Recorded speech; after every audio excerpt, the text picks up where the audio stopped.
Oui, je crois qu'on peut parler de deux choses. D'abord d'un choix politique qui est celui d'aider au maximum les dons d'organes. C'est le choix que j'ai fait.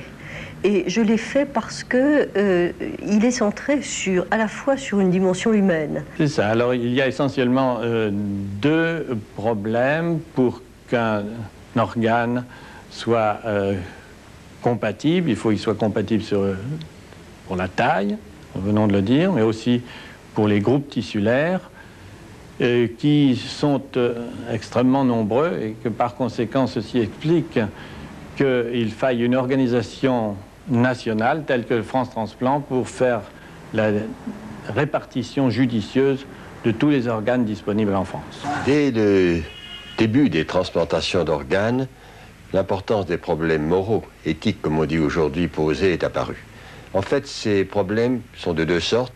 Les uns concernent le donneur ou l'organe donné et les autres, le receveur. Simplement vous le lire, le commentaire vous le ferez vous-même, mais c'est un signe qui étonne encore quelquefois aujourd'hui que l'Église catholique, conservatrice, tout comme les églises luthériennes, réformées, orthodoxes, arméniennes, est tout à fait d'accord. Il arrive parfois qu'on pense ou on entend dire que l'Église est contre tout, contre ceci et contre cela, que le pape a dit non à ceci et à cela. Et bien voilà au moins un point qui va exactement dans le sens contraire. Parce que sur ce sujet, l'Église dit oui, un oui clair, un oui absolu, un oui total, et sans aucun embâche. Et je suis très heureux de le dire.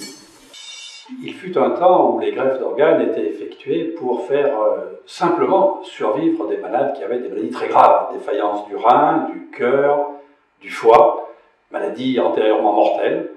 Bien maintenant, quelques décennies après les premières greffes, maintenant, heureusement, les choses ont bien évolué. Les gens vivent et vivent bien après leur greffe. La très grande majorité d'entre eux sont guéris de leur défaillance d'un organe vital. Mais pour autant, est-ce que tout est résolu? Non. Non, parce qu'il nous reste un nouveau chemin à parcourir qui est urgent maintenant. C'est plus seulement de les faire vivre, c'est de leur donner une vie complète, épanouie, totale, sans restriction.